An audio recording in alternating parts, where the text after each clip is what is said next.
샬롬. 오늘 우리가 함께 일독 나갈 성경 본문은 창세기 30장이 되겠습니다. 우리 29장에서는 어떤 내용이었습니까? 야곱이 드디어 그 외삼촌 라반의 집에 이제 도착하게 된 것과 그곳에서 생각지 않게 두 아내 레아와 라헬을 아내로 맞이합니다. 근데 하나님은 이 레아를 통해서만 네 아들을 얻게 하시는데 그 네 아들 중에서 다윗의 조상 그리고 예수님이 오실 계통을 이어갈 네 번째 아들 유다를 탄생시키는 것을 우리가 보았습니다. 이제 창세기 30장은 그 자녀가 생기지 않는 라헬이 언니를 시기해서 그 원망을 남편에게 돌리고 이제 그런 와중에서 이 레아를 시기해서 합한 채 사건과 이 레아와 라헬이 시녀들을 주면서 자녀 낳기 경쟁을 하는 것을 우리가 볼 수가 있습니다. 그럼에도 불구하고 하나님은 이런 상황 속에서도 하나님의 그 뜻을 성취해 나가는 것을 볼 수가 있고, 또 이 두 아내를 얻은 결혼 지참금으로 이 노동을 했던 14년이 지나면서 고향으로 돌아가려는 야곱을 라반이 붙잡게 됩니다. 그때 이제 그 삭을 주겠다는 삼촌의 그 조건에 이제 양들 염소의 새끼들을 달라고 얘기를 하는데, 이제 그 얼룩무늬 이런 새끼들을 이제 낳게 하시는 그 하나님. 그래서 돌아오는 야곱을 하나님께서 아내뿐만 아니라 재물의 축복까지 주시는 것을 우리가 볼 수가 있습니다. 이런 내용이 이제 30장에 기록되어 있는 것을 우리가 알고 중점적으로 읽으시면 도움이 되겠습니다. 창세기 30장. 라헬이 자기가 야곱에게서 아들을 낳지 못함을 보고 그의 언니를 시기하여 야곱에게 이르되 내게 자식을 낳게 하라. 그렇지 아니하면 내가 죽겠노라. 라헬은 언니를 시기하는 마음이 이제 가득 차다 보니까 그 자기가 아들 낳지 못하는 이 원망을 남편에게 하는 것을 볼 수가 있습니다. 막 내가 죽겠다고 정도로 이렇게 그럼 자식을 나한테 생기게 해라고 얘기를 하는 것입니다. 그러니까 야곱이 2절에 라헬에게 성을 내어 이르되 그대를 임신하지 못하게 하시는 이는 하나님이시니 내가 하나님을 대신하겠느냐. 너무나도 옳은 말이죠. 태를 열고 자녀를 주는 분은 여러분 하나님이십니다. 3절 라헬이 이르되 내 요종 비라에게로 들어가라. 그가 아들을 낳아 내 무릎에 두리니 그러면 나도 그로 말미암아 자식을 얻겠노라 하고 그의 시녀 비라를 남편에게 아내로 주매 야곱이 그에게로 들어갔더니 5절 비라가 임신하여 야곱에게 아들을 낳은지라. 라헬이 이르되 하나님이 내 억울함을 푸시려고 내 호소를 들으사 내게 아들을 주셨다 하고 이로 말미암아 그의 이름을 다하니라 하였으며. 라헬은 글쎄요 언니한테 자기 어떤 억울함을 당했는지는 모르겠어요. 그런데 자녀를 그 시녀를 통해서 난 아들 이름을 단이라고 이름을 짓습니다. 그러니까 억울함을 하나님 푸시게 했다 이렇게 얘기를 하고 있습니다. 7절 라헬이 시녀 비라가 다시 임신하여 둘째 아들을 야곱에게 낳음에 라헬이 되 내가 언니와 크게 경쟁하여 이겼다 하고 그의 이름을 납달리라 하였더라. 그러니까 라헬의 마음은 늘 언니를 시기하고 경쟁하고 이런 상황에서 지금 두 자매가 야곱의 그 아내로 살아가는 것을 볼 수가 있습니다. 그래서 두 번째 아들도 납달리 경쟁함이라는 이름을 짓는 것을 볼 수 있습니다. 그런데 이제 이 출산을 멈춘 레아는 또 어떻게 하는지를 우리 9절에서부터 보겠습니다. 레아가 자기 출산이 멈춤을 보고 그의 시녀 실바를 데려다가 야곱에게 주어 아내로 삼게 하였더니 이제 레아도 자기의 시녀를 이제 야곱에게 아내를 주어서 자녀를 또 낳게 하는 것을 볼 수가 있습니다. 10절 레아의 시녀 실바가 야곱에게서 아들을 낳음에 레아가 이르되 복되도다 하고 그의 이름을 가시라 하였으며. 근데 우리가 여기에서 볼 때 그 레아와 이 라헬이 자녀들의 이름을 짓는 것을 볼 때 좀 급이 좀 다르다 그럴까요? 그 이름이 굉장히 짓는데 그 뜻이 좀 많이 격차가 있습니다. 라헬은 무슨 뭐 경쟁, 무슨 뭐 이겼다, 뭐 억울함 풀었다, 막 이런 이름들을 자녀 이름을 짓는 거에 비해서 레아는 내 아들을 낳을 때는 정말 남편을 사모하는 그런 이름이 그 많이 뜻이 담겨 있었고요. 또 하나님께 감사하는 그런 이름이 많이 그 의미를 갖고 있습니다. 근데 여기도 또 이 시녀 실바가 낳은 아들에게 복되도다 이런 좀 긍정적이고 감사하는 그런 의미를 갖는 이름들을 집니다. 12절 레아의 시녀 실바가 둘째 아들을 야곱에게 낳음에 레아가 이르되 기쁘도다. 정말 좀 이름이 좀 질적으로 좀 다른 것 같습니다. 모든 딸들이 나를 기쁜 자라 하리로다 하고 그의 이름을 아셀이라 하였더라. 이제 기쁨이라고 이름을 짓습니다.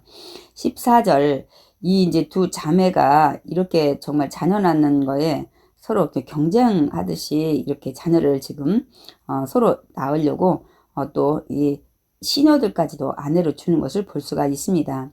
그러는 와중에 또 어떤 일이 일어나는지를 보겠습니다. 14절 밀 거둘 때 루벤이 나가서 들에서 합한 채를 얻어 그의 어머니 레아에게 드렸더니 라헬이 레아에게 이르되 언니의 아들이 합한 채를 청구하노라. 이 레아의 큰아들 루벤이 들에 나가서 무엇을 구해왔냐면요.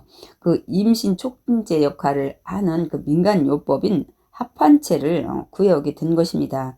이게 노란색 열매를 맺는 나무인데요. 이건 이제 우리가 사진을 찾아보면 밑에 그 뿌리가 꼭 사람의 그 하체를 이렇게 좀 엮어놓은 것 같은 그런 모양의 뿌리를 가지고 있더라고요. 그러다 보니까 이제 이걸 먹으면 이제 임신제 하는데 괜히 도움이 된다는 그런 계속 민간요법으로 사용된 것을 우리가 알 수 있습니다. 그런데 라헬이 그 이제 루벤이 합한채를 가져왔다는 것을 알고 이제 거래를 하는 것입니다. 그러니까 달라고 이제 얘기를 하죠. 그러니까 라헬은 지금 우리가 들어볼 때 막 언니를 시기하고 또 남편을 원망하고 또 자녀를 낳는데 이 세상적인 방법을 막 강구하는 것을 우리가 볼 수가 있습니다. 그러자 15절 레아가 그에게 이르되 내가 내 남편을 빼앗은 것이 작은 일이냐 그런데 내가 내 아들의 합한채도 빼앗고자 하느냐 라헬이 이르되 그러면 언니의 아들의 합한채 대신에 오늘 밤에 내 남편이 언니와 동침하리라 하니라. 이 자녀 문제 때문에 정말 언니와 동생이 이렇게 시기와 질투 관계에서 이렇게 사이가 좋지 않는 그런 모습을 볼 수가 있습니다. 그래서 여기 뒤에 가면 이제 하나님께서 레위 통해서 말씀하시는데 레위 18장 그 18절에 보면 너는 아내가 생존할 동안에 그의 자매를 데려다가 그의 하체를 범하여 그로 질투하게 하지 말지니라고 분명히 말씀하고 있습니다. 서로 다른 여자끼리 또 와서 이렇게 하는 것도 우리가 볼 때 그게 아름답게 보이지 않는데 더더군다나 자매 간에 이런 문제가 한 남편 사이에서 일어나는 일들은 더더욱 좀 불미스럽고 우리가 보기에 눈살 찌푸리는 정말 좋지 못한 모습입니다. 그래서 우리가 여기 그 레아와 라헬을 볼 수 있지만 우리가 나중에 그 분인나와 한나의 그런 관계에서도 이런 일들이 일어나지만 이 한나는 이 라헬과 같은 방법을 쓰지 않는 것을 우리가 볼 수가 있습니다. 16절 저물 때 야곱이 들에서 돌아오매 레아가 나와서 그를 영접하며 이르되 내게로 들어오라 내가 내 아들이 합한 채로 당신을 샀노라. 그 밤에 야곱이 그와 동침하였더라. 이제 그런데 어떤 일이 일어났을까요? 17절 이제 합한 채는 라헬이 가져갔습니다. 하나님의 레아의 소원을 들으셨으므로 그가 임신하여 다섯째 아들을 야곱에게 낳은지라. 여러분 합한 채의 그 효력이 더 좋을까요? 레아의 소원을 들었다면 기도의 효력이 더 클까요? 당연히 이 합한 채의 그 효능이 중요한 것이 아니라 믿음의 기도를 할 때 하나님께서 태문을 여신다는 것을 우리가 알아야 합니다. 우리는 그 믿음의 기도보다는 세상의 방법을 더 우리가 의지할 때가 너무도 많이 있습니다. 그러나 우리 이 사건을 통해서 분명히 믿음의 기도가 세상의 어떤 것보다 효력이 크다는 것을 우리가 알아야 됩니다. 그래서 하나님은 레아의 또 태를 열어서 다섯째 아들을 낳게 합니다. 18절 레아가 이르되 내가 내 시녀를 내 남편에게 주었으므로 하나님이 내게 그 값을 주셨다 하고 그의 이름을 이사가리라 하였으며 그래서 이제 정말 그 값을 주셨다 이런 이름을 짓게 됩니다. 하고 그의 이름을 이스라엘이라 하였으며 레아가 다시 임신하여 여섯째 아들을 야곱에게 낳은지라. 레아가 이르되 하나님이 내게 후한 선물을 주시도다. 내가 남편에게 여섯 아들을 낳았으니 이제는 그가 나와 함께 살리라 하고 그의 이름을 스불론이라 하였으며 이 거함이란 이름을 짓게 됩니다. 아직도 그 남편의 사랑을 못 받는 레아를 볼 수가 있습니다. 그럼에도 불구하고 하나님은 이런 관계 속에서도 계속 하나님의 뜻을 이뤄가는 걸 볼 수 있습니다. 그러니까 어떤 뜻인가요? 자녀 번성에 대한 언약과 또한 메시아가 올 이 계통의 계보를 쭉 지금 뜻대로 이뤄가는 것을 볼 수가 있습니다. 그 후에 그가 딸을 낳고 그의 이름을 디나라 하였더라.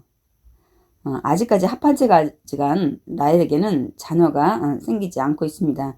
그러나 하나님은 이제 레아에게 여섯 아들과 또 딸까지 허락하시는 걸 볼 수가 있습니다. 우리 이 디나는 나중에 이제 세겜에서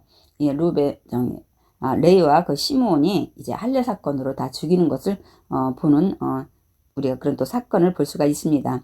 22절 하나님이 라헬을 생각하신지라 하나님이 그의 소원을 들으시고 그의 태를 여셨으므로 그의 소원을 들으셨다고 말씀하고 있습니다.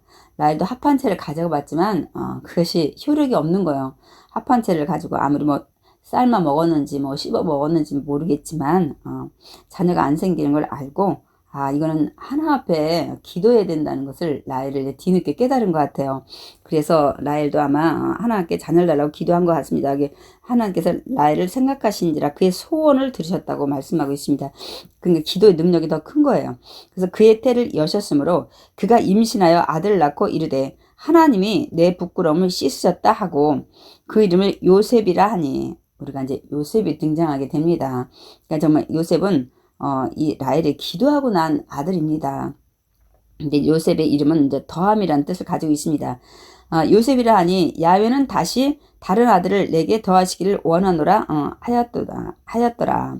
이제 요셉을 낳고 하나님 좀 더 아들을 좀 주셨으면 좋겠다는 그런 이제 간구하는 마음에 요셉이라는 이름을 짓게 됩니다. 그래서 이제 라헬은 이제 일단은 한나 아들을 얻게 된 거죠. 25절 라헬이 요셉을 낳았을 때 야곱이 라반에게 이르되 나를 보내어 내 고향 나의 땅으로 가게 하시되 내가 외삼촌에게서 일하고 얻은 처자를 내게 주시어 나로 가게 하소서 하고 내가 외삼촌에게 한 일은 외삼촌이 아시나이다 라고 라반에게 얘기를 합니다. 그러니까 아마 이제 라헬이 요셉을 낳을 때 거의 그 결혼 지참금의 14년이 거의 찬 것으로 우리가 보면 되겠습니다. 그래서 내 이제 일하고 얻은 처자 14년 동안 7년씩 이 레아 7년, 라헬 7년에 결혼 지참금을 이제 다 노동으로 이제 치른 거죠. 그래서 이제는 자기가 온 목적이 아내를 얻으러 왔기 때문에 이제 아내를 얻고 지참금을 다 이제 중거로 이제 끝나기 때문에 떠나겠다고 얘기를 합니다. 그러니까 이제 라반 27절 그에게 이르되 야훼께서 너로 말미암아 내게 복 주신 줄을 내가 깨달았노니 이제 원문에 보면 그 니아시티라는 이 히브리어를 통해서 보면 내가 점을 쳐보니까 정말 하나님께서 너로 말미암아 우리 가정에 복 주셨다는 걸 내가 깨달았다 얘기를 하고 있습니다.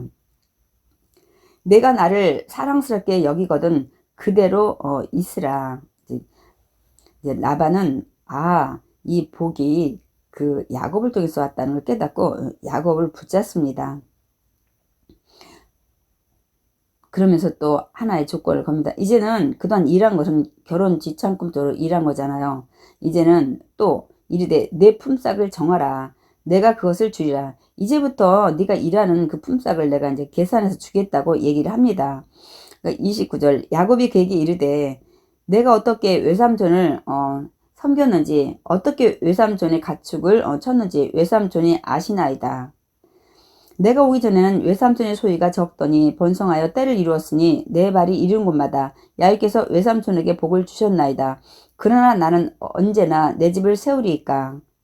이제 지금 이제 라반이 붙잡으면서 내 품삯 어떻게 줄 것인지 네가 좀 얘기하라고 얘기를 하는데, 그러기 전에 내가 얼마나 열심히 일했는지 외삼촌 알지 않느냐. 그래서 나도 내 집안에 이제 이런 이제 부를 이제 쌓고 싶다는 얘기를 하고 있습니다. 근데 어쨌든 여기에서 우리 그 야곱은 정말 어떤 상황에서든지 아마 최선을 다하면서 성실하게 일하는 것을 우리가 볼 수 있습니다.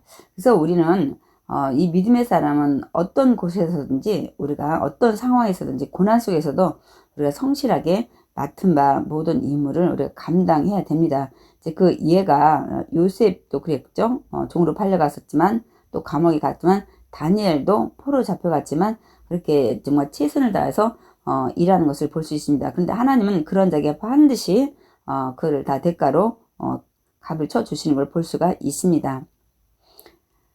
그러면서 이제 31절에 그 라반이 그래서 이제 그 얘기를 듣고 이르되 내가 무엇으로 내게 주랴. 야곱이 이르되 외삼촌께서 내게 아무것도 주시지 않아도 나를 위하여 이 일을 행하시면 내가 다시 외삼촌의 양떼를 먹이고 지키리이다. 지금 내가 이제 그 원하는 부분을 얘기할 때 어떤 삭 안 주셔도 된다. 그 조건을 허락하시면 내가 외삼촌의 양떼 먹이고 내가 여기 더 있겠다고 얘기를 합니다. 그러면서 이제 그 어떤 거를 요구하는지를 32절부터 얘기합니다. 오늘 내가 외삼촌의 양떼에 두루 다니며 그 양 중에 아롱진 것과 점 있는 것과 검은 것을 가려내며 또 염소 중에 점 있는 것과 아롱진 것을 가려내리니 이 같은 것이 내 품삯이 되리이다. 후일에 외삼촌께서 오셔서 내 품삯을 조사하실 때 나의 의가 내 답이 되리이다. 내게 혹시 염소 중 아롱지지 아니한 것이나 점이 없는 것이나 양 중에 검지 아니한 것이 있거든 다 도둑질한 것으로 인정하소서. 그러니까 이제 무슨 얘기냐면 야곱은 이 양과 염소를 치는데 지금은 그 단색에 흰색이면 흰색, 검은색이면 검은색, 뭐 양이든 염소든 이제 있고 또 이 안에서 또 이렇게 이제 그 아롱지고 점진 것들 이런 것들이 이제 얼룩진 것들이 섞여 있었는데 이제는 내가 단색만 흰색이면 흰색, 이게 검은색이면 검은색, 그러니까 흰 양이나 흰 염소 또 검은 염소 이런 것들을 내가 그것만 단색만 키우는데 그 중에 이제 얼룩무늬나 이렇게 그 아롱진 거, 점 있는 거 이들이 나오면 그 새끼만은 내 목으로 내가 챙기겠다고 얘기를 합니다. 그러니까 라반이 듣고서 이르되 34절에 보면 내가 내 말대로 하리라 하고 이제 그날에 곧바로 그가 순염소 중 얼룩무늬 있는 것과 점 있는 것을 가리고 암염소 중 흰 바탕에 그 아롱진 것과 점 있는 것을 가리고 양 중에 검은 것들을 가려 자기 아들들의 손에 맡기고 이제 그날 라반은 진짜 아롱지고 점 있고 뭐 이런 것들 그러니까 단색이 아닌 것들을 다 이렇게 이제 가려가지고 아들에게 이제 다 보냅니다. 그리고 자기와 야곱의 사이를 사흘길이 뜨게 하였고 야곱은 라반의 남은 양떼를 치니라. 그래서 이제 야곱에게 남은 거는 이제 단색만 남은 거예요. 흰 건 희든지 검든지 이런 것들만 이제 남아 있습니다. 그리고 이 라반이 혹시나 야곱이 또 그 근처에 와서 이제 교배를 시켜가지고 얼룩무늬를 만들까봐 이제 사흘 정도 이 거리를 뛰게 하는 걸 볼 수가 있습니다.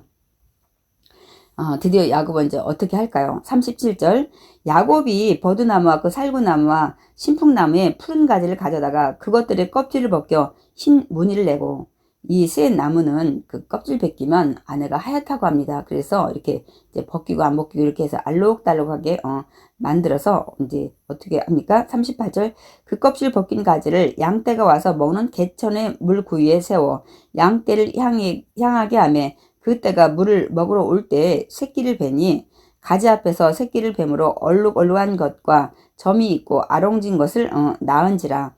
야곱이 새끼 양을 구분하고 그 얼룩 무늬와 검은 빛이 있는 것을 라반의 양과 서로 마주보게 하며 자기 양을 따로 두어 라반의 양과 섞이지 않게 하며 계속 그 얼룩진 것을 이제 새끼가 나면 또 단색하고 이렇게 교배를 할 수 있도록 이렇게 또 만들었다고 얘기를 하고 있습니다. 또 한 가지는 41절 튼튼한 양이 새끼 뵐 때에는 야곱이 개천에다가 양떼의 눈앞에 그 가지를 두어 양이 그 가지 곁에서 새끼를 베게 하고 이제 새끼를 베게 하는데 튼튼한 것끼리 이렇게 이제 새끼를 갖게 하는 것을 볼 수가 있습니다. 그런데 우리는 이제 이 부분을 보면서 이렇게 이런 나무를 가지고 이렇게 바람의 법칙을 하면 이렇게 얼룩얼룩한 것들이 소원대로 이루어지나 보다 우리가 이렇게 보게 되지만 우리 이제 31장에 가면 하나님이 그렇게 하셨다고 말씀하고 있는 것을 볼 수가 있습니다. 그래서 이렇게 해서 되는 게 아니라 아무리 뭐 신풍나무 아니라 무슨 나무를 갖다 벗겨서 놀지라도 하나님이 허락하셔야 된다는 사실을 우리는 분명히 짚고 넘어가야 됩니다. 그래서 이제 결국은 이제 약한 양이면 그 가지를 두지 아니하니 그렇게 함으로 약한 것은 라반의 것이 되고 튼튼한 것은 야곱의 것이 된지라. 43절 이에 그 사람이 매우 번창하여 양떼와 노비와 낙타와 나귀가 많았더라. 그래서 매우 번창해서 순식간에 부자가 되는 것을 볼 수가 있습니다. 이렇게 이제 14년 채운 다음에 이렇게 자기의 어떤 삭을 받는 과정에서 이 얼룩무늬 있는 것들을 만들어서 자기의 것으로 만드는 야곱을 볼 수 있습니다. 그래서 이제 거의 이제 한 20년이 가까이 되어 오는 거예요. 왜냐면 우리가 31장에 보면 이제 20년째 떠나는 것을 볼 수가 있습니다. 근데 이제 굉장히 여기도 번창해서 이제 거부가 이제 된 겁니다. 이제 4년 동안 하나님이 축복을 부으려고 하니까 하나도 없던 재산이 없던 야곱에게 하나님이 정말 거부가 되는 그런 축복을 주시는 걸 볼 수가 있습니다.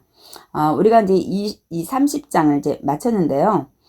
이렇게 정말 이 레아와 라헬의 자녀 낳기 경쟁을 하는 이런 사이에서 어쨌든 하나님은 그 뜻을 이루어간 자녀 번성, 하늘의 별과 같이 바다의 모래와 같이 땅의 티끌같이 번성케 한다는 그 말씀대로 하나님은 인간의 역사 속에 우리는 복잡하게 살고 세상에 막 어지럽지만 그 와중에 하나님은 여전히 계획한 대로 모든 것을 성취해 간다는 것입니다. 그래서 사실은 이제 초림의 예수님은 이런 관계를 통해서 이렇게 사건 속에서 이제 오셨고요. 다시 재림하실 예수님도 이렇게 우리가 코로나19고 뭐고 지금 정신이 없는 이 세상이 혼탁한 세상이지만 하나님은 하신 말씀은 천지가 변할지라도 지금 사실 천지가 변한 거예요. 우리가 한 번도 살아보지 않은 이런 지금 바이러스에 의해서 전 세계 78억 인구들이 지금 마스크를 쓰고 이 백신 이런 것들에 막 우리가 지금 어려운 상황에서 지금 걸어가고 있습니다. 그러나 이런 와중에도 하나님은 다시 오실 예수님의 모든 뜻을 지금 이뤄가고 있다는 사실을 우리가 절대로 잊지 말아야 합니다. 그래서 우리는 각자의 삶 속에서 최선을 다해서 믿음의 자녀로 살아가는 것이 가장 의미 있고 우리가 잘 사는 길입니다.